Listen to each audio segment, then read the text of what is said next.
কলকাতায় প্রাচীন ইতিহাস আর গহীন রহস্যে ভরপুর বহু পুরনো গলি আছে, যেগুলোর দিকে সাধারণ মানুষ খুব একটা নজর দেয় না। ঠিক তেমনই এক গলি হলো মঠ লেন, একটি সরু স্যাঁতসেঁতে রাস্তা যেখানে দিনের আলো যেন ঠিকমতো পৌঁছতে চায় না। এই গলির মাঝখানে দাঁড়িয়ে আছে একটি পুরনো একতলা বাড়ি, ইট-সুরকি ধরা দেওয়াল, বিবর্ণ রঙের দরজা জানলা আর একটা গা ছমছমে নীরবতা ঘিরে রেখেছে যেন চারপাশকে। বাড়ির জানলাগুলো প্রায় সবসময় বন্ধ থাকে, যেন ইচ্ছে করেই বাইরের জগৎ থেকে নিজেকে আড়াল করে রেখেছে। দূর থেকে তাকালে মনে হয় এ বাড়ির ভেতরে যেন কোনো প্রাণ নেই, সবকিছু স্থবির, সবকিছুই নির্জীব। কিন্তু বাস্তব হয়তো অতটা সরল নয়, কারণ এই বাড়ির অন্দরমহলে বাস করেন এক রহস্যময় অদ্ভুত চরিত্র, একজন মানুষ যিনি অনেকের কাছে নামেই পরিচিত, কিন্তু প্রকৃত পরিচয় যেন ধোঁয়াশায় মোড়া। তিনি তারানাথ তান্ত্রিক। তিনি শুধু একজন ব্যক্তি নন, বরং তিনি এক জীবন্ত রহস্য। লোকে বলে তার চেহারায় আছে অতিপ্রাকৃত এক তেজ, তার চোখের দৃষ্টিতে লুকিয়ে থাকে এমন কিছু যা সাধারণ মানুষ বুঝে উঠতে পারে না। তার সম্পর্কে কত কথা, কত গুজব ছড়িয়ে আছে। কেউ বলেন তিনি নাকি অতীতের কোনো কালো তন্ত্রচর্চার অধিকারী। আবার কেউ বলেন তিনি অদৃশ্য জগতের সঙ্গে যোগাযোগ রাখতে পারেন। সত্যি মিথ্যে মিলিয়ে এই বাড়ি আর এই মানুষটি মিলেই গড়ে তুলেছে এক গা ছমছমের রহস্য, যা কলকাতার প্রাচীন অলিগলির রক্ত মাংসের অংশ হয়ে গেছে। আরো নিঃশব্দ হয়ে গেছে, বাতাসে ছড়িয়ে পড়েছে ভিজে মাটির একটা মিষ্টি গন্ধ, যার মধ্যে লুকিয়ে থাকে নস্টালজিয়া আর রহস্যের মিশেল। জানলার কাছে ছোট্ট ছোট্ট বিন্দুরা জমে উঠেছে অনেক আগেই, আর তার ঠিক পেছনে যেন এক অন্যরকম জগৎ, ধোঁয়াটে আর আবছা আলোয় ভরা। আমি আর আমার বহুদিনের বন্ধু কিশোরী বসে আছি এক পুরনো বসার ঘরে। এই ঘরটার ভেতরে ঢুকলেই যেন সময় থেমে যায়। চারপাশে ছড়িয়ে ছিটিয়ে রয়েছে পুরনো দিনের আসবাব, দেয়ালে ঝুলছে বিবর্ণ ফটো আর অদ্ভুত সব মুখোশ। বাতি থেকে পড়ছে একরাশ হলুদ আলো। এই ঘরের বাতাসেও যেন এক অতিপ্রাকৃত ভাব। আর আমাদের ঠিক সামনেই সেই বিখ্যাত মানুষটি বসে আছেন, গম্ভীর, শান্ত, কিন্তু চোখে মুখে ভয়ঙ্কর রকমের তীক্ষ্ণতা। তার হাতে একটা পুরনো সিগারেট, যেটাকে আমরা পাসিংস বলেই চিনি, যার ধোঁয়া ধীরে ধীরে বাতাসে মিশে যাচ্ছে। তিনি এক দৃষ্টিতে জানালার বাইরে তাকিয়ে আছেন, যেন বৃষ্টির ফোঁটার মধ্যে খুঁজে চলেছেন কোনো এক হারিয়ে যাওয়া অতীত, কোনো অসমাপ্ত রহস্যের ইঙ্গিত। তার চোখে তখন এক অদ্ভুত জ্যোতি, ক্লান্ত কিন্তু গভীর, যেন শত বছরের অভিজ্ঞতার ছাপ লেগে আছে সেই দৃষ্টিতে। মনে হয় তিনি শুধু দেখছেন না, বুঝে নিচ্ছেন, শুনে নিচ্ছেন এমন সব কথা যা হয়তো আমাদের কল্পনাতেও সেটা ধরতেও পারি না। এই নির্জন রহস্যময় মুহূর্তে আমরা দুজন একদম চুপ করে বসে আছি, কারণ আমরা জানি খুব শিগগিরই তারানাথের ঠোঁট থেকে বেরিয়ে আসবে এমন একটি গল্প যা বাস্তব আর অবাস্তবের সীমানাকে একেবারে মুছে দেবে। ঠাকুর মশাই, আজ আপনি কিছু বলবেন না? কতদিন হয়ে গেল আপনার মুখে কোনো নতুন গল্পই শোনা হয়নি। প্রতিদিন সন্ধেবেলা আপনি আমাদের এক একটা রোমাঞ্চকর কাহিনী শোনাতেন, ভয়, রহস্য আর কখনো কখনো সাহসিকতার গল্প। এখন তো অনেকদিন আপনি চুপচাপ, যেন আপনার ঝুলি ফুরিয়ে গেছে।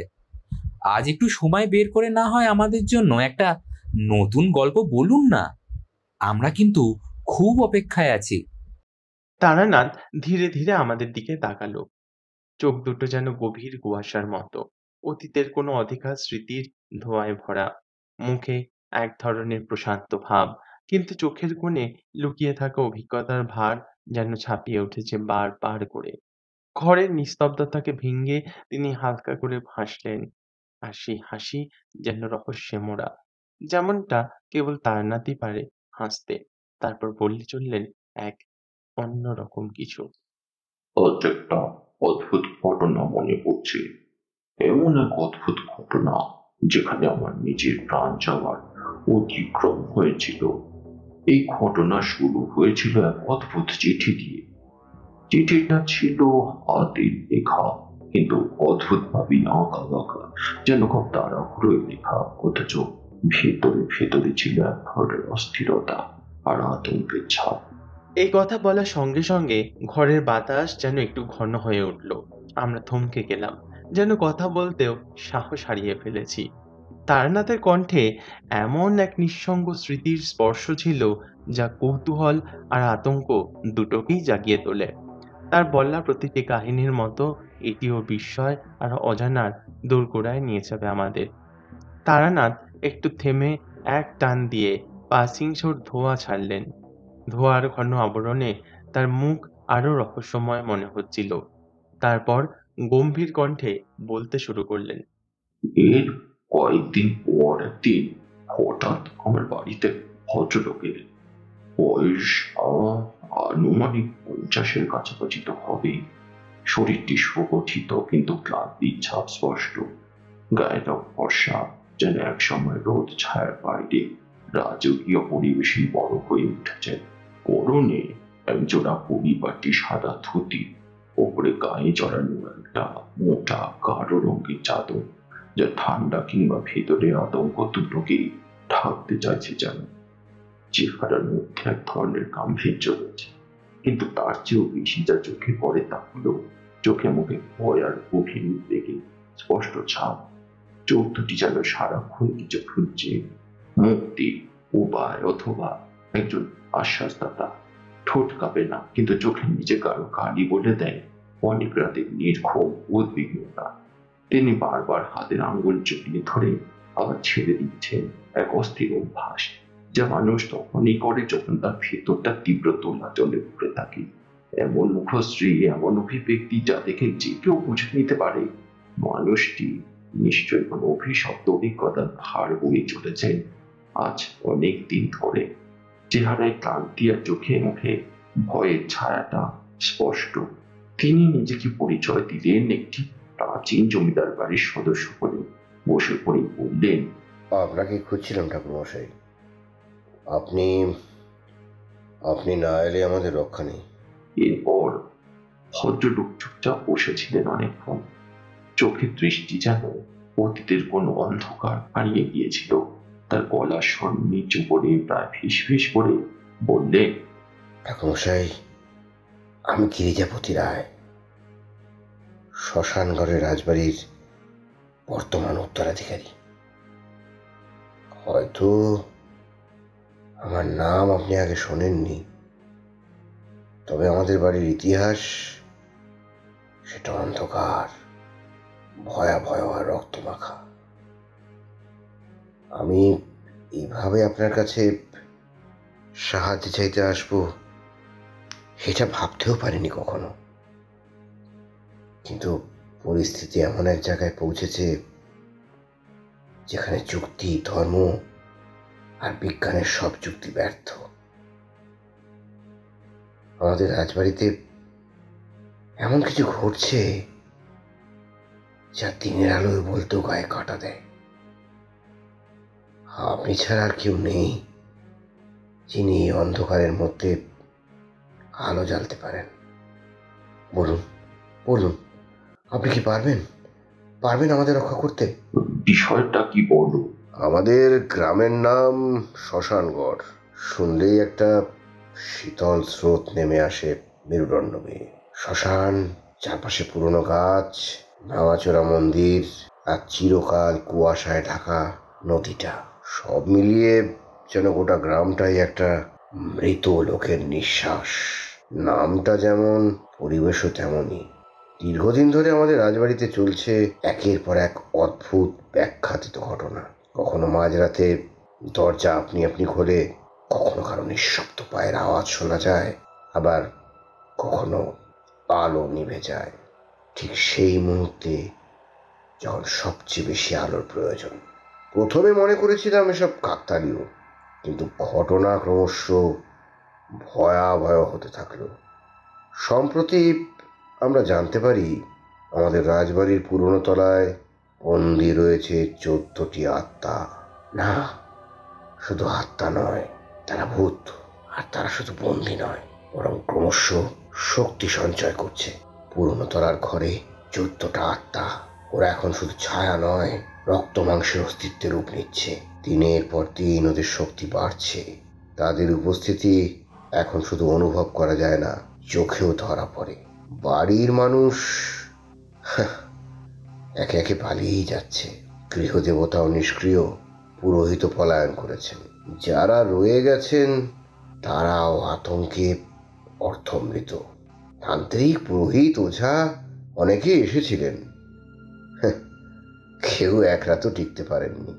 এমনকি গ্রামের প্রবীণরাও বলছেন, বাবু, এই অশুভ শক্তিকে কেউ আটকাতে পারবে না, কেউ না।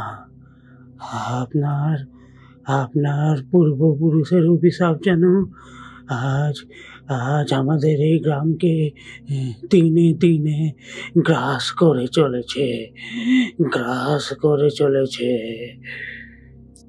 আপনি আপনি যদি কিছু না করেন, তাহলে তাহলে শুধু আপনার এই রাজবাড়ি নয়, এই এই পুরো শ্মশাননগর গ্রামটাই একদিন একদিন ভূত পরিতে পরিণত হবে, এই বলে দিলাম। আপনি আপনি আমাদের শেষ আশ্রয়, শেষ ভরসা ঠাকুরমশাই। তার মুখের আতঙ্ক আর কণ্ঠের কাঁপন দেখে আমি বুঝলাম এ কোনো সাধারণ কাহিনী নয়। তখনও আমি জানতাম না এই যাত্রা আমাকে মৃত্যুমুখী করে তুলবে। গিরিজাপতি রায় কণ্ঠটা যেন হঠাৎই ভারী হয়ে উঠল। গলার স্বর কাঁপছিল, চোখে তখন আর শুধুই উদ্বেগ নয়, ছিল অসহায়তা, আকুতি। আমার ছেলের জীবন এখন চরম সংকটে ঠাকুরমশাই। আমি রাজবাড়ির কর্তা, বহু ঝড় ঝঞ্ঝা সামলেছি, বহু কিছুর সঙ্গে লড়েছি, কিন্তু কিন্তু আজ আমি সম্পূর্ণ অসহায়। আমার নিজের রক্ত, আমার পুত্র ধীরে ধীরে সেই অভিশপ্ত শক্তির কবলে চলে যাচ্ছে। সে আজ আর আগের মতো স্বাভাবিক নেই ঠাকুরমশাই। রাতের পর রাত সে চিৎকার করে ঘুম ভেঙে উঠে বসে, কখনো আপন মনে বিড়বিড় করে, কখনো আবার কারো দিকে ফাঁকা চোখে তাকিয়ে থাকে, যেন সে পৃথিবীতে নেই। গায়ের ওঝা, ডাক্তার, পুরোহিত সব চেষ্টা ব্যর্থ। যে শক্তি ওকে গ্রাস করছে তা মানবিক নয়, তা অন্য জগতের। আপনি যদি না আসেন, যদি আপনি সাহায্যের হাত না বাড়ান, তবে আমার ছেলেকে আর বাঁচানো যাবে না। আমি একজন পিতা হয়ে আপনাকে মিনতি করছি, আমার ছেলেকে ওদের হাত থেকে উদ্ধার করুন ঠাকুরমশাই। আপনি ছাড়া আর কেউ পারবে না। তার কণ্ঠ রোধ হয়ে এলো। দীর্ঘশ্বাস ফেলে গিরিজাপতি রায় নীরবে আমার দিকে তাকিয়ে থাকলেন, একটি শেষ ভরসার দৃষ্টিতে। তারানাথ কথাগুলো বলে আবার থেমে ধোঁয়ায় একটা বড় টান দিল।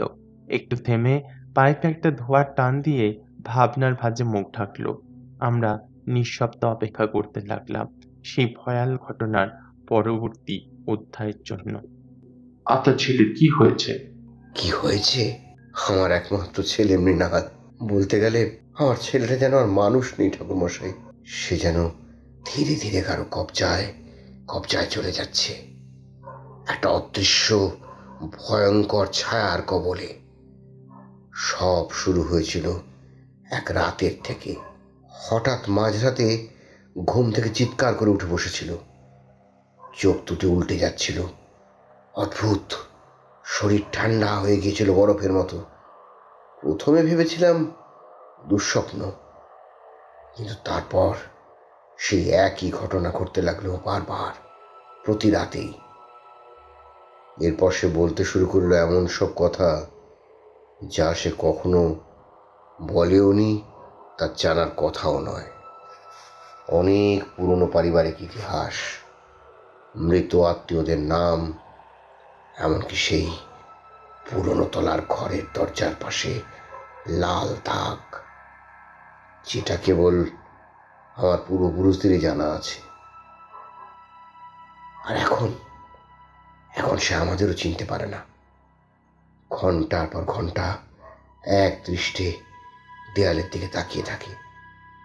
কাঁধে হাত রাখলে মনে হয় যেন শীতল পাথর ছুঁয়ে ফেলেছি। ওর শরীরে প্রাণ আছে, কিন্তু আত্মা যেন অন্য কোথাও বন্দি।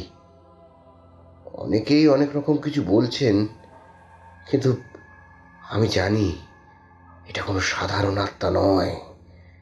এটা সেই 14 বন্দি আত্মারই একটি, যারা ধীরে ধীরে মুক্ত হতে চাইছে।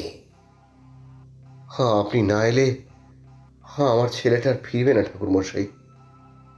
প্রতি অমাবস্যার রাতে একটা অদ্ভুত অসুস্থতা ঘিরে থাকে ওকে। শরীর ক্রমে ঠান্ডা হয়ে আসে, চোখের পাতা ভারী হয়ে পড়ে, মুখ বিকৃত হতে থাকে। ডাক্তার দেখিয়েছি, কলকাতা থেকে শুরু করে বিদেশ পর্যন্ত কেউই কিছু ধরতে পারছে না। রিপোর্টে তো সবই ঠিক, অথচ মৃণাল দিন দিন দুর্বল হয়ে যাচ্ছে।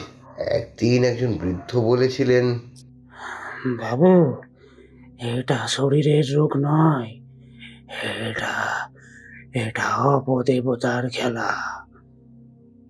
ওর শরীরে ওর শরীরে একটা আত্মা ভর করেছে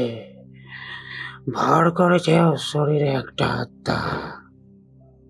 সেই কথা শুনে প্রথমে হেসেই ছিলাম, কিন্তু এখন মনে হচ্ছে হয়তো সেই কথাই সত্যি। আমি বললাম, আপনার রাজবাড়ির পূর্বপুরুষ সম্পর্কে কিছু বলুন। অতীত অনেক সময় ভবিষ্যতের ছায়া ফেলে, কিন্তু এমন কিছু কি করেছিলেন তারা, যার ফল আজ আপনাদেরকে ভোগ করতে হচ্ছে? গিরিজাপতি রায় যেন এই কথাটা শুনে একেবারে চমকে উঠলেন, যেন মনে পড়ে গেল বহুদিন চেপে রাখা কোনো পাপ কিংবা কোনো অন্ধকার ইতিহাস। তার মুখটা আরো গম্ভীর হয়ে উঠল, আর কণ্ঠে নেমে এলো অনিচ্ছুক স্বীকারোক্তি সুর। গিরিজাপতি বাবুর গলার স্বর একেবারেই কমে এলো। চোখের সামনে যেন সবুজের বদলে ছায়াময় অন্ধকারের চিত্র উড়ে চলল। তিনি আঙ্গুলের নখ দিয়ে ধীরে ধীরে হাতের তালু খসখস করল, তারপর অস্থির হয়ে নিচু স্বরে পড়তে শুরু করলেন।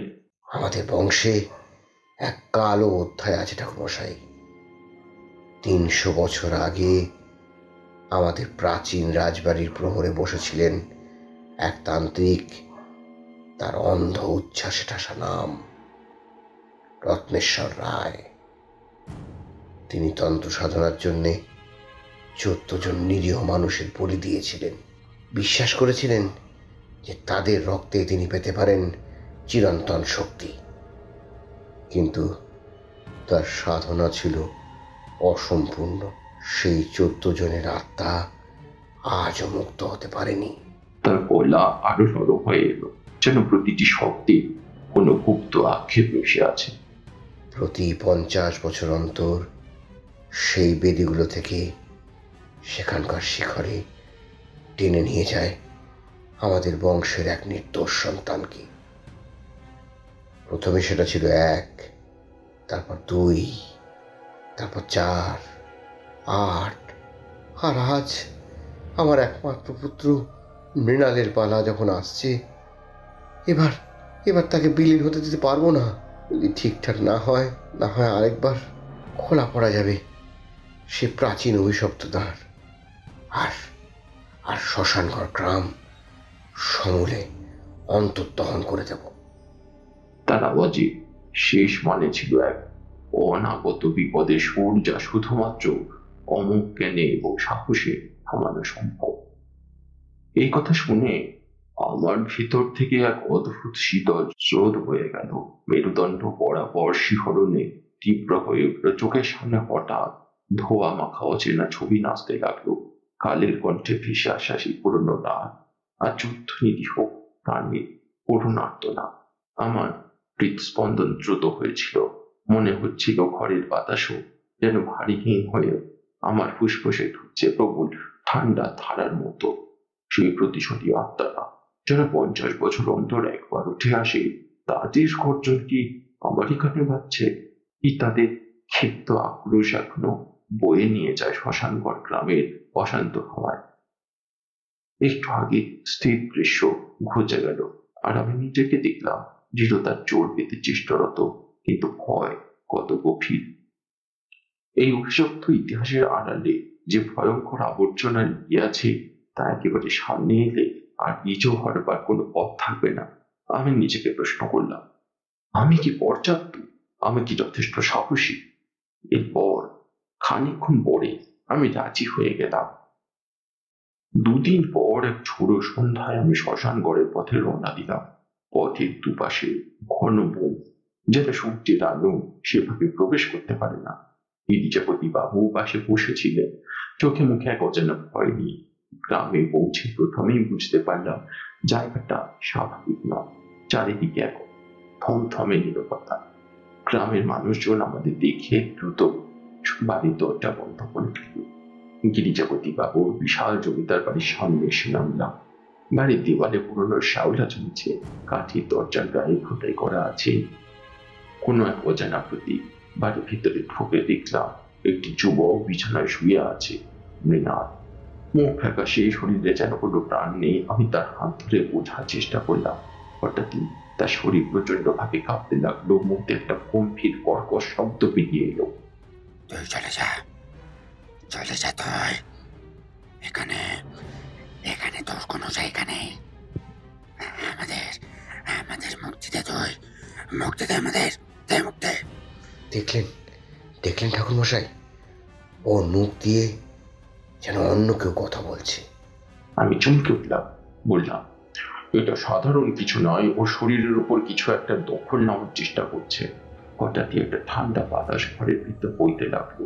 এদিকে আলো ধপ করে নেমে গেল। বাইরে বজ্রপাতের শব্দ, আর ঠিক তখনই ঘরের মধ্যে থেকে এক নারী কণ্ঠ ভেসে এলো। চলে যাও, চলে যাও বলছি, না হলে ওই 14 জনের তালিকা তোমার নামও যোগ হবে।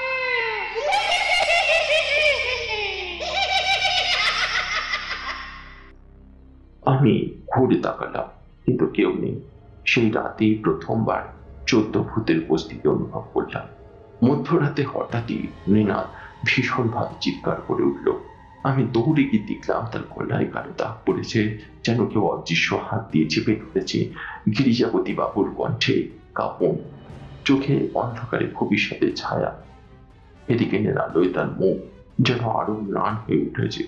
মৃণাল তখনও ঘুমের মধ্যে নিঃশ্বাস নিচ্ছে, কিন্তু ঘরের বাতাসে এখনো স্পষ্ট সেই অশরীরী উপস্থিতির ভার। এই একটি মাত্র প্রশ্নে লুকিয়ে আছে ভয়, আতঙ্ক, এক অন্তহীন অসহায়তা। ঠাকুর মশাই, এখন কি করবো বলতে পারেন? মনে মনে মা দুপাগলিকে স্মরণ করছি, যাতে অশুভ কিছু একটা না হয়। কিছুক্ষণ পরে ঘরের বাতি ঝলমল করে উঠল, আর মৃণালের মুখে আবার প্রাণ ফিরে এলো। কিন্তু আমি জানতাম এটা কেবল শুরু। রাত তখনও গভীর। হারিকেনের কম্পমান আলোয় গিরিজাপতি বাবুর চোখে মুখে আতঙ্ক ফুটে উঠেছে। আমি ধীরে ধীরে উঠে দাঁড়ালাম। কিছু একটা স্পষ্ট হয়ে উঠছে। এই ভূতেরা শুধুমাত্র ভয় দেখানোর জন্য আসেনি, এখন তাদের উদ্দেশ্য অন্য কিছু। আমি মৃণালের কপালে হাত রাখলাম। শরীর তখনও ঠান্ডা, সেই দ্বারা দিয়ে একটা শীতল অনুভূতি বয়ে গেল। আমি এক মুহূর্ত ভাবলাম, তারপর বললাম, এই অভিশাপের মূলে কি আছে সেটা খুঁজে বার করতেই হবে। আমাকে শ্মশানগড়ের ইতিহাস বলুন। গিরিজাপতি বাবু দীর্ঘশ্বাস ফেললেন, তারপর বলতে শুরু করলেন। শ্মশানগড় নামটা শুনলেই যেরকম গা ছমছম করে, বিশ্বাস করুন তার চেয়েও ভয়াবহ ইতিহাস। কেউ ভাবে এটা শুধু নামমাত্রই শ্মশান, কিন্তু বাস্তবে এই ভূমি বহু বছর ধরে মৃত আর অমৃতের সন্ধিক্ষণে দাঁড়িয়ে আছে। অনেক অনেক আগের কথা। এই জায়গাটা এক সাধকের সাধন ভূমি ছিল। মানুষ তাকে মহাযোগী বীরভদ্র নামে চিনত। তার শক্তি এতটাই ছিল যে স্থানীয় রাজাও তার সাহায্য নিত নানান কাজে। কিন্তু সাধনার নামে যা চলছিল তা ছিল মূলত নিষিদ্ধ তন্ত্রচর্চা। পরবর্তীতে রত্নেশ্বর রায় সেই বিদ্যা গ্রহণ করেন। 300 বছর আগে আমার পূর্বপুরুষ রত্নেশ্বর রায় ছিলেন শ্মশানঘরের জমিদার। আমার পূর্বপুরুষ, তিনি ভাবতেন মৃত্যুকে জয় করা সম্ভব যদি নির্দিষ্ট সংখ্যক বলি দেওয়া যায়। তিনি ছিলেন এক ভয়ানক তান্ত্রিক, যিনি চরম সিদ্ধি লাভের আশায় 14 জন নিরীহ গ্রামবাসীকে বলি দিয়েছিলেন। সাধনার জন্য তিনি নির্মাণ করেছিলেন এক বিশাল তন্ত্রমণ্ডল, যেখানে 14টি আত্মাকে বন্দী করা হয়েছিল। 14 জন মানুষ বহুদিন আগে, যাদের নাম কেউ আর আজ উচ্চারণ করে না। তাদের তুলে আনা হয়েছিল গ্রামের বিভিন্ন প্রান্ত থেকে। তারা ছিল দরিদ্র, অসহায়, নিঃসঙ্গ। তাদের কেউ খোঁজ রাখত না। কিন্তু সেই রাতেই, সেই এক অভিশপ্ত অমাবস্যায় বলি পর্ব অসম্পূর্ণ থেকে যায়, কারণ এক কিশোর পালিয়ে গিয়েছিল। সেই অসম্পূর্ণ বলি আর অপূর্ণ তন্ত্রের ফলেই এই 14 আত্মা ভীষণ রোষে, ভীষণ যন্ত্রণায় এখন এই জমিদার বাড়ির গায়ে আটকে আছে। তারা মুক্তি চায়, কিন্তু তারা প্রতিশোধ চায়। কিন্তু তার সাধনা অসম্পূর্ণ থেকে গিয়েছিল। এক অভিশপ্ত রাতে তিনি নিজেরই যজ্ঞবেদীর সামনে মৃত্যুবরণ করেন। তার মৃত্যুর পর থেকে প্রতি 50 বছর অন্তর এই ভূতেরা ফিরে আসে আর জমিদার পরিবারের একজনকে বলি হিসেবে দাবি করে। আমি গভীর মনোযোগ দিয়ে শুনছিলাম। বুঝতে পারছিলাম মৃণালের উপর সেই 14 আত্মার দাবির পালা এসেছে। একটা প্রশ্ন ছিল, আচ্ছা, এই আত্মাদের শান্ত করা সম্ভব হবে কি? আর রত্নেশ্বর রায়ের সেই তন্ত্রমণ্ডল কি এখনো আছে? আছে, তবে সেখানে কেউ যায় না। সেটা এখন আমাদের পারিবারিক শ্মশানের পাশেই আছে। আমরা ওখানেই যাব। যেতেই হবে, তবে এখন নয়। ভোরের আগে ওখানে গেলে আমাদের প্রাণের শঙ্কা থাকতে পারে। পরদিন ভোরবেলা আমি আর গিরিজাপতি বাবু বেরিয়ে পড়লাম। জমিদার বাড়ির কাছেই ছিল সেই পুরনো শ্মশান। জায়গাটা দেখি গাটা ছমছম করে উঠল। বড় বড় শিমুল আর বট গাছের ডালপালা ঝুলে আছে, যেন কোনো অদৃশ্য শক্তি সবকিছুকে ঘিরে রেখেছে। গিরিজাপতি বাবু ইশারা করে একটা জায়গা দেখালেন। সামনে একটা পুরনো ভগ্নপ্রায় বেদি, যার চারপাশে মাটি ঘষে গেছে। মনে হলো যেন মাটির নিচে কিছু লুকিয়ে আছে। আমি কাছে গিয়ে দাঁড়ালাম। অদ্ভুত একটা অনুভূতি হলো। শরীর ভারী হয়ে গেল, যেন কেউ পিছন থেকে টেনে ধরেছে। আমি চোখ বুজে মন দিয়ে অনুভব করলাম এখানে তন্ত্রমণ্ডল এখনো সক্রিয়। আত্মারা তার মানে এখনো এখানেই বন্দী। ঠাকুরমশাই, দেখুন। আমি ঘুরে তাকালাম। একটা কালো ছায়া ধীরে ধীরে শ্মশানের ভিতর থেকে উঠে আসছে, আর কালো ছায়াটা ধীরে ধীরে আমাদের দিকে এগিয়ে আসছিল। গিরিজাপতি বাবু আতঙ্কে পিছনে সরে গেলেন, কিন্তু আমি স্থির হয়ে দাঁড়িয়ে রইলাম। এটা কোনো সাধারণ ছায়া নয়, এর ভিতরে একটা আকর্ষণীয় শক্তি রয়েছে, যেন কোনো অদৃশ্য বাঁধনে সবাইকে টেনে নিচ্ছে। আমি চোখ বন্ধ করে মনের মধ্যে অগ্নি মন্ত্র জপ করতে লাগলাম। কয়েক মুহূর্তের মধ্যে আমার দেহের চারপাশে একটা উজ্জ্বল আগুনের বলয় গড়ে উঠল, আর কালো ছায়াটা যেন মুহূর্তের মধ্যে কেঁপে উঠল। গিরিজাপতি বাবু স্তব্ধ হয়ে দেখছিলেন। ছায়াটা ধীরে ধীরে মিলিয়ে গেল। চারপাশে তখন এক অদ্ভুত নিস্তব্ধতা। কেবল আগুনের বলয়ের মৃদু আলোয় বেদির পাথরে ছায়ার শেষ কাঁপনি যেন স্পষ্ট হয়ে রয়ে গেছে। আমি গভীর শ্বাস ফেললাম। জানতাম এই তো ছিল তাদের একজন। 14 ভূতের মধ্যে একটি শক্তি মুখ তুলেছে, এখনো 13টা বাকি। এগুলো এগুলো কি ছিল ঠাকুরমশাই? এগুলো বন্দি আত্মাদের প্রতিচ্ছবি। এই শ্মশানে তন্ত্রমণ্ডল এখনো সক্রিয়, আর এই আত্মারা এখনো মুক্তি পায়নি। এগুলো চিরকাল এখানে থাকবে যতক্ষণ না মণ্ডল ধ্বংস হয়। আমি মাটিতে বসে এক হাত দিয়ে মাটি ছুঁয়ে দেখলাম। গভীর ধ্যানে তন্ত্রমণ্ডলের চিহ্ন বোঝার চেষ্টা করলাম। হঠাৎ আমার সামনে ভেসে উঠল এক ভয়ানক দৃশ্য। এক অভিজাত লোক, পরনে রক্তমাখা ধুতি, কপালে চন্দনের বড় তিলক। সামনে এক বিশাল অগ্নিকুণ্ড জ্বলছে, সেই আগুনের চারপাশে 14 জন মানুষ দাঁড়িয়ে কাঁপছে। তারা চিৎকার করছে, কাঁদছে, কিন্তু সেই তান্ত্রিক নির্বিকার। সে একের পর এক মন্ত্রোচ্চারণ করে যাচ্ছে, আর প্রত্যেকের শরীর দাও দাও করে জ্বলে উঠছে। রত্নেশ্বর রায়। আমি চোখ খুলে ধপ করে মাটিতে বসে পড়লাম। গিরিজাপতি বাবু আমার কাঁধে হাত রাখলেন। একটা শীতল হাওয়া ছুঁয়ে গেল গাল বরাবর। আমার হৃদস্পন্দন ধীরে ধীরে স্থির হতে লাগলো, কিন্তু চোখের সামনে সেই দৃশ্যের ছায়া এখনো ঘুরপাক খাচ্ছে। আমি জানতাম এই অভিশাপের মূল শিকড় আমি দেখে ফেলেছি। এখন আমার কাজ একটাই, তন্ত্রমণ্ডলকে ধ্বংস করা। 14 আত্মাকে মুক্তি দিতে না পারলে এই শ্মশানঘর আবার আগুনে জ্বলে উঠল। ঠাকুর মশাই, আপনি ভালো আছেন তো?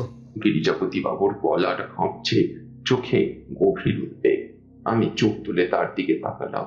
কপালে ঘামে ভিজে গেছে, বুকের ভেতরে এখনো ধুকপুক করছে সেই দৃশ্যের দেশ, কিন্তু ঠোঁটে একটুখানি দৃঢ় হাসি এনে বললাম, হ্যাঁ আমি ভালো আছি, কিন্তু শ্মশানঘর নয়। এখন আমাদের হাতে সময় খুব কম, যা করার এখনই করতে হবে।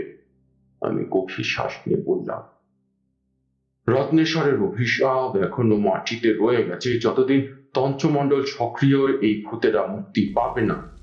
এই কথার সঙ্গে সঙ্গে শ্মশানের বাতাস যেন একটু বেশি ভারী হয়ে উঠল। দূরে কোনো এক অদৃশ্য পাখি ডেকে উঠল, যেন অতীতের ভয়াবহতার সাক্ষী দিতে চাইছে। গিরিজাপতি বাবু স্তব্ধ। আমি জানতাম সময় হাতে নেই। এই শক্তিকে ভাঙতে গেলে শুধু সাধনার ক্ষমতা নয়, চাই ত্যাগ, দৃঢ় মন আর অতিপ্রাকৃত জ্ঞানে নিখুঁত ব্যবহার। তাহলে উপায়? আমি ধীরে ধীরে উঠে দাঁড়ালাম। আমার চোখে তখন এক অদ্ভুত দৃঢ়তা। গলায় চেপে থাকা উদ্বেগের স্তর সরিয়ে আমি বললাম, আমাদেরকে তন্ত্রমণ্ডল ভেঙে দিতে হবে। এই জড়ত্ব, এই অন্ধবিশ্বাস, এই নিষ্ক্রিয় শক্তির ঘূর্ণি, এ থেকে আমাদের মুক্ত হতেই হবে। কিন্তু এটা এমন কিছু নয় যা এক লাফে করা যাবে, কারণ এই তন্ত্রমণ্ডল পাহাড়ে দিচ্ছে 14 ভূত, প্রতীকী নয়, একেবারে বাস্তব শক্তি দ্বারা। এই ভূতেরা শুধুই অপ্রাকৃত সত্য নয়, তারা আমাদের ভয়, আমাদের লোভ, আমাদের অপরাধবোধ আর আমাদের প্রাচীন অভিশাপের রূপ। তারা আমাদের মনের কোণে লুকিয়ে থেকে আমাদেরকে নিয়ন্ত্রণ করে, যাতে কেউ প্রশ্ন না তোলে, যাতে কেউ সীমানার বাইরে না জানে। তাদের কেউ টিকির মতো আঁকড়ে ধরে আছে অতীতকে, কেউ আবার ধোঁয়ায় ঢেকে রাখে ভবিষ্যতের পথ।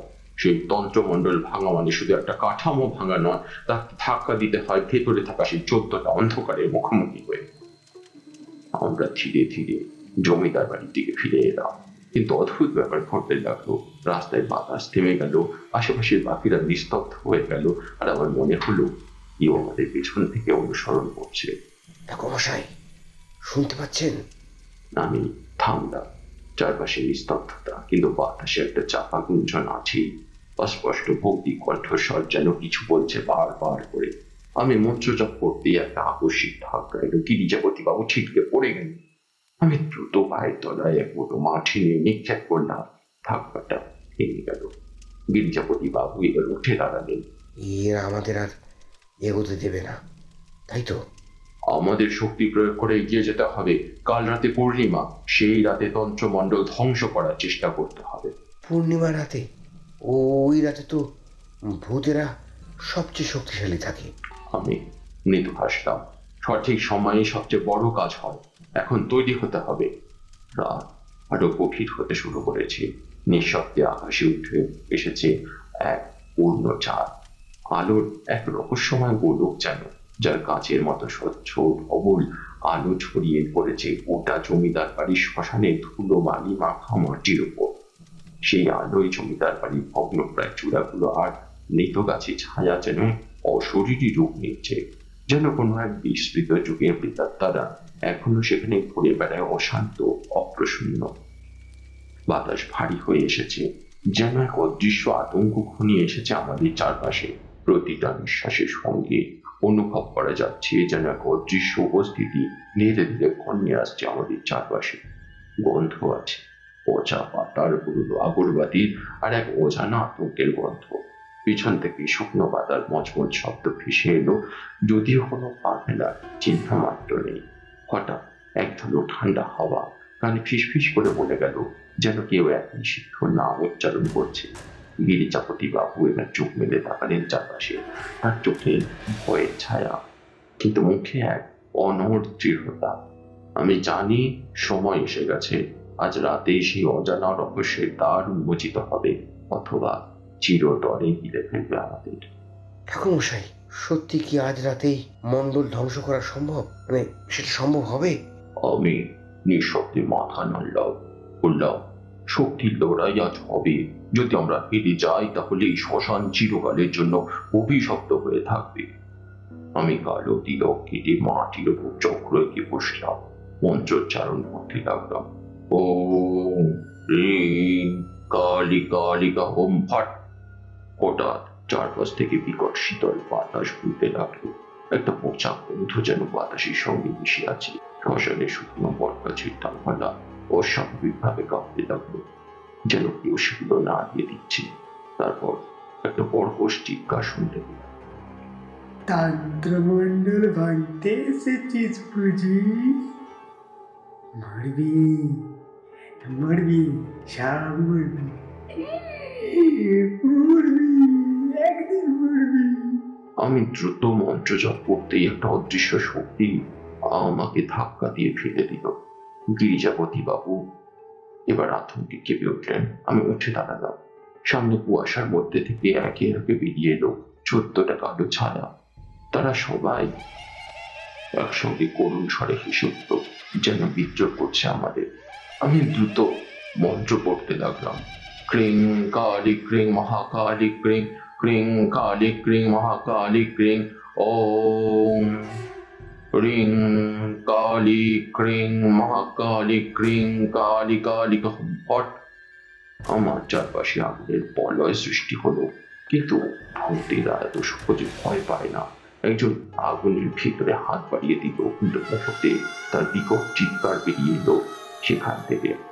তার হাতটা দাও দাও করে জ্বলে উঠল, অথচ ভূতেরা একসঙ্গে ঝাঁপিয়ে পড়ার চেষ্টা করলো, কিন্তু আমি এক মুঠো ভস্য ছুড়ে দিলাম, আর সাথে সাথে তারা কয়েক হাত পিছনে ছিটকে গেল।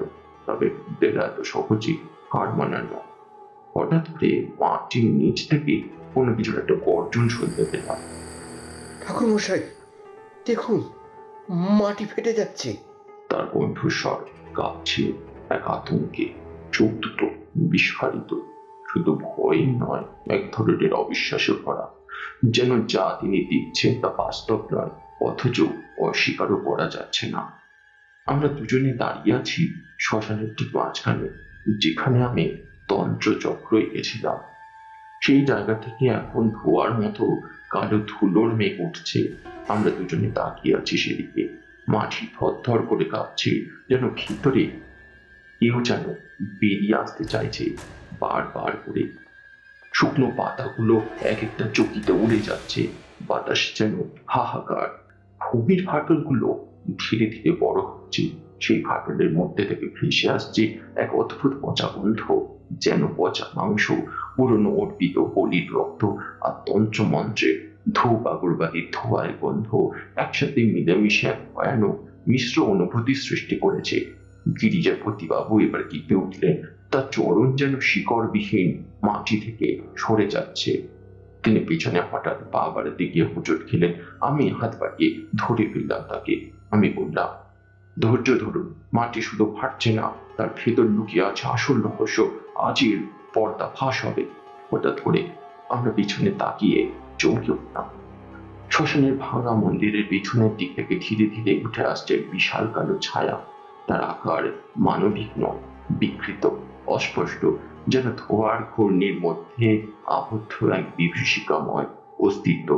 তার চোখ দুটি রক্ত লাল, যেন আগুনে পুড়ে জ্বলছে, অন্ধকারের মাঝেই ঝলসে উঠছে। চারপাশে হিমশীতল হয়ে উঠল, মাটির নেট যেন কেঁপে উঠছে তার ঘাড়ে। গিরিজাপতি বাবু আতঙ্কে একবার পিছিয়ে গেলেন। আমি বুঝে গেলাম, এ আর কেউ নয়, এ হচ্ছে রত্নেশ্বরের আত্মা। 100 বছর আগে এই জমিদার বাড়ির গুপ্ততন্ত্র সাধনায় রত্নেশ্বরের আত্মা বিকিয়ে গিয়েছিল এক নিষিদ্ধ শক্তির কাছে। আজ এই আত্মা নিজের তন্ত্রমণ্ডল রক্ষা করতে ফিরে এসেছে পূর্ণিমার রাতে সর্বশক্তি নিয়ে। আমি দ্রুত হাতে থাকা ত্রিশূলটাকে তুলে ধরলাম। তার আগায় ভস্য মাখিয়ে মন্ত্রজপ বাড়িয়ে দিলাম। ওং ক্রিং কালী কপালিনী ফট, ওং অঘরেশ্বরী চণ্ডিকা ভদ্রকালী স্বাহা। রত্নেশ্বরের মুখে তখন এক বিকট হিংস্র হাসি, তার দাঁতগুলো পুকুরের মতো ধারালো, আর তার শরীর থেকে ভেসে আসছে পচা রক্তের গন্ধ। সে বলল না কিছু, কিন্তু তার চোখ দুটো বলে দিচ্ছে আজ সে খালি পেটে ফিরবে না। মাটিতে আমি আরো একবার চক্র এঁকে ত্রিশূল বসিয়ে দিলাম। বাতাসে তখন এক অশরীরী শ্বাস চলাচলের শব্দ। মন্ত্র আর ছায়ার যুদ্ধ শুরু হয়ে গেল। তুই তুই পারবি না তান্ত্রিক। সে হাত তুলে একটা শক্তিশালী আঘাত হানলো। আকাশে এক ঝলক বিদ্যুৎ চমকালো, তার সঙ্গে সঙ্গে একটা কালো আগুনের বল ছুটে এলো আমার দিকে। আগুন, কিন্তু আগুন নয়, যেন ঘন তমসার মধ্যে মিশে থাকা শূন্যতার এক টুকরো, যা স্পর্শ করলেই প্রাণ শেষ। একটানা কথাগুলো বলে তারানাথ চুপ করতেই কিশোরী বলে উঠল, এই হলো সমস্যা, বুঝলেন তো ঠাকুরমশাই? এই কারণে আমি কোনো কিছুতেই খুব একটা ভরসা করতে পারি না। তারানাথ আকাশের দিকে তাকিয়ে বেশ কিছুক্ষণ ভেবে চলল নিজের কথা। তারপর একসময় মাথা নামিয়ে বলল, আমি শেষ মুহূর্তে নিজেকে পাশ ফিরে রক্ষা করলাম, কিন্তু সেই আঘাত এতটাই ভয়ঙ্কর ছিল যে তার তরঙ্গে গিরিজাপতি বাবু ছিটকে পড়ে গেলেন মাটিতে। তিনি কাঁচতে কাঁচতে উঠে বসার চেষ্টা করলেন, কিন্তু আমি জানি এই আঘাত শুধু শারীরিক নয়, এতে ছিল তন্ত্রমন্ত্রের বিষাক্ত ছায়া। বুঝতে পারলাম এই যুদ্ধ এত সহজে শেষ হবে না। আজ রাতেই এই অভিশপ্ত চক্র ভাঙতে হবে, না হলে আমরা কেউ জীবিত ফিরতে পারবো না। চারপাশে শ্মশান যেন আমাদের শ্বাসরুদ্ধ করেছে। বাতাসের ঘনত্ব বেড়ে গেছে, প্রতিটি নিঃশ্বাস নিতে নিতে যেন বুক ফেটে যাচ্ছে। সেই বাতাসে কেবল ধূপের গন্ধ নেই, আছে পচা রক্ত, পুরনো অভিশাপ আর অদৃশ্য কোনো কষ্টের কণ্ঠস্বর। কালো ধোয়া পাক খেতে খেতে উঠতে লাগলো রত্নেশ্বরের চারপাশে। সেই ধোয়ার ভেতর থেকে তার মুখটা স্পষ্ট বুঝতে পারছি না, শুধু দেখতে পাচ্ছি তার লাল জলজলে চোখ, যেন দুনিয়ার সব ক্ষোভ, প্রতিশোধ আর হিংসা ওই দুটো চোখের জমাট বেঁধে আছে। সে দুহাত প্রসারিত করতেই আকাশের পূর্ণ চন্দ্র কালো মেঘে ঢাকা পড়ে গেল। এক মুহূর্ত আগেও যে চাঁদের আলো আমাদের রক্ষা করেছিল, এখন তা লোপ পেয়ে গেছে। চারপাশে নেমে এসেছে এক ঘন দম বন্ধ করা অন্ধকার। আর ঠিক সেই সময় আশেপাশে দাঁড়িয়ে থাকা ভূতেরা একসাথে বিকট করুণ বিদ্রোহ হাসিতে ফেটে পড়ল। হাসি যা মানুষের নয়, হাসি যা কানের পর্দা ফাটিয়ে দিতে পারে, যাতে আছে তাচ্ছিল্য, অন্ধকার, আতঙ্ক আর মৃত্যুর ঘ্রাণ। আমি ত্রিশূল শক্ত করে ধরলাম। আজ রাতটাই শেষ সুযোগ, হয় রত্নেশ্বর যাবে, নয়তো আমরা সবাই চিরতরে হারিয়ে যাবে এই অভিশপ্ত শ্মশানের অতলে। ঠাকুরমশাই, এবার এবার কি হবে? আমি ধীরে ধীরে উঠে দাঁড়ালাম, ত্রিশূলটা শক্ত করে ধরে বললাম, এবার হবে শেষ যুদ্ধ। রত্নেশ্বর, তোমার সময় শেষ হয়ে এসেছে। শেষ? আমায় শেষ করবে তান্ত্রিক? হস্তকে ছিন্ন ভিন্ন করে ফেলে দেব। তুই ভুলে গেছিস রত্নেশ্বর, অহংকার যত বড়ই হোক, শেষের রক্ষা হয় না। এই শ্মশানে প্রতিটা বটগাছ জানে তোর পাপের কাহিনী।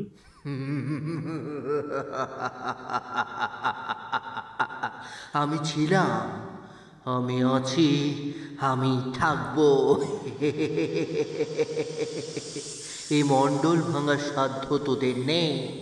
আগুনে পোড়া চামড়ার গন্ধে আমার শক্তি বাড়ে।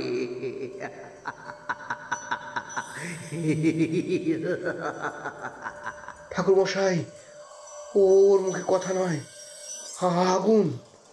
এবার এবার কিছু একটা করুন, আপনি কিছু একটা করুন। চুপ করুন রায় বাবু, এখন মন্ত্রের সময়। চোখ বন্ধ করে জোর গলায় মন্ত্র জপ করতে করতে আমি বললাম, ওম ক্রোং কালী কৃপা করো, ওম ভাট্টন্দিকা ত্রিনয়নী মহাশক্তি দুর্গে বিদ্যতে বিদ্যে। তুই জানিস না আমি কে? আমি মৃত্যুর থেকেও ভয়ঙ্কর।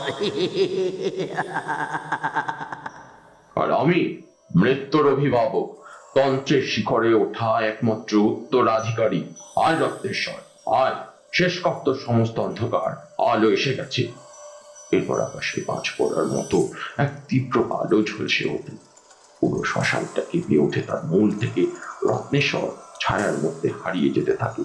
শেষ যুদ্ধ শুরু হয় আলো ও অন্ধকারের, তন্ত্র ও অভিশাপের। এখন সিদ্ধান্ত নেওয়ার সময়। তুই পাগল, পাগল, তুই পাগল, পাগল।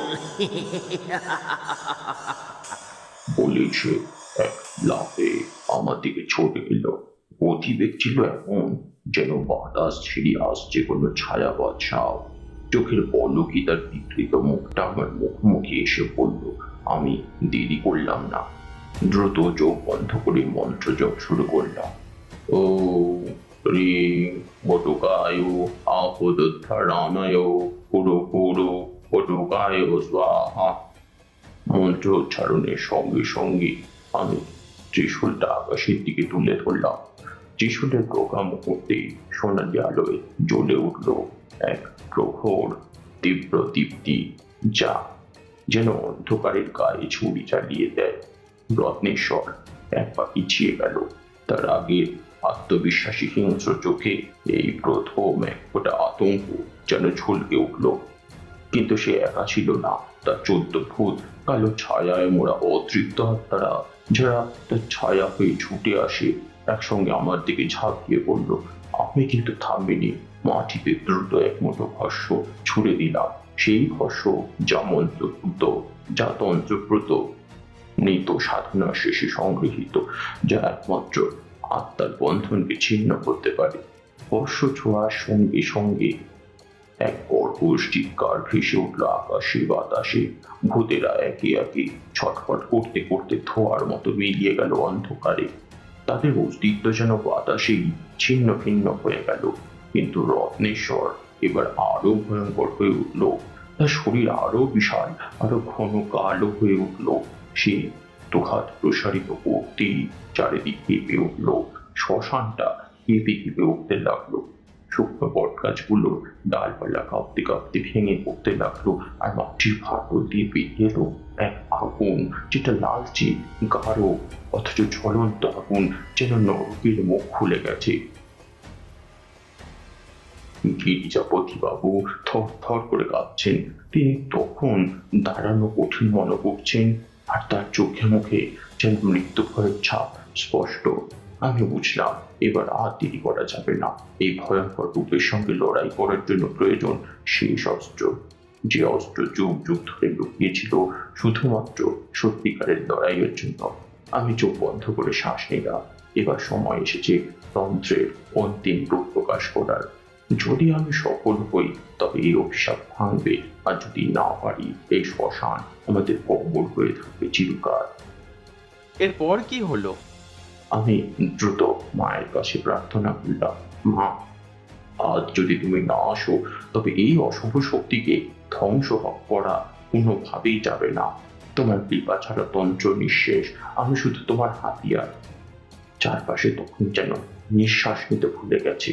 ভূতেরা তো অনেক আগেই থেমে গেছে। বাতাস স্তব্ধ।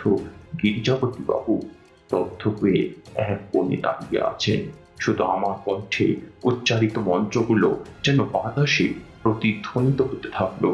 ওম হ্রিং কালী মহাকালী চণ্ডিকা চামুণ্ডা ভদ্রকালী পাঠ।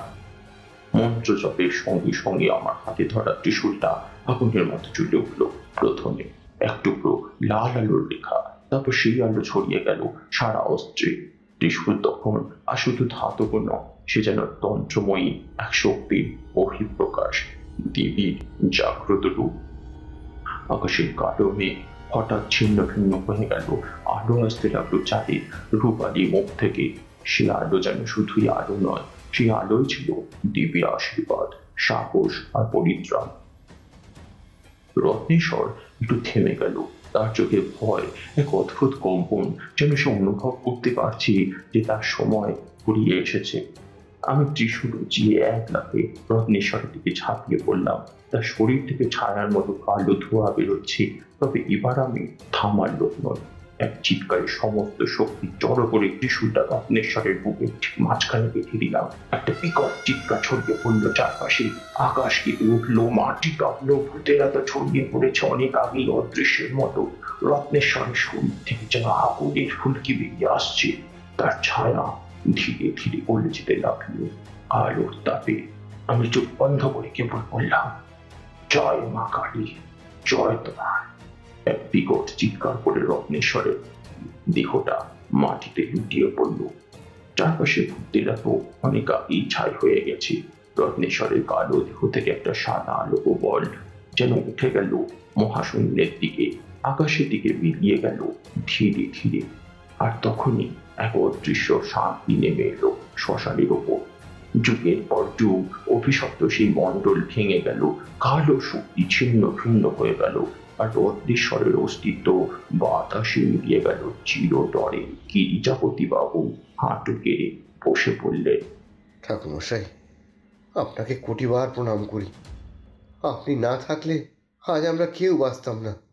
আমি কিছুই নই, সবই হয়েছে মাতৃকৃপায়। আমি শুধু মাধ্যম মাত্র।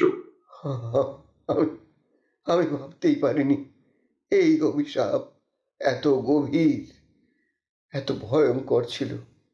আপনি আপনি সত্যি একজন সিদ্ধ পুরুষ। সিদ্ধ নয় রায় বাবু, এখনো অনেক পথ বাকি। কিন্তু আজকের রাত, এটা এক নতুন সূচনার রাত। অভিশাপ ভেঙেছে, কিন্তু এই জায়গা এখন বিশ্রাম চায়।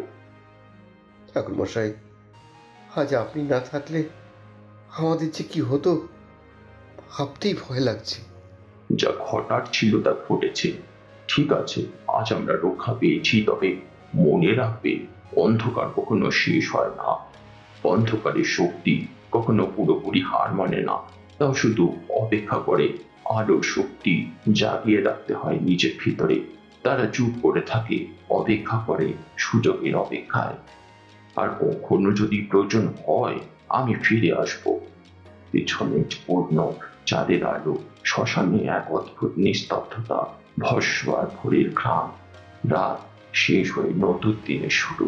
গিরিজাপতি বাবু কপালে ভস্ম ছুঁয়ে পড়লেন। জয় মা কালিকা, জয় মা। আমি নিঃশব্দে উঠে দাঁড়ালাম।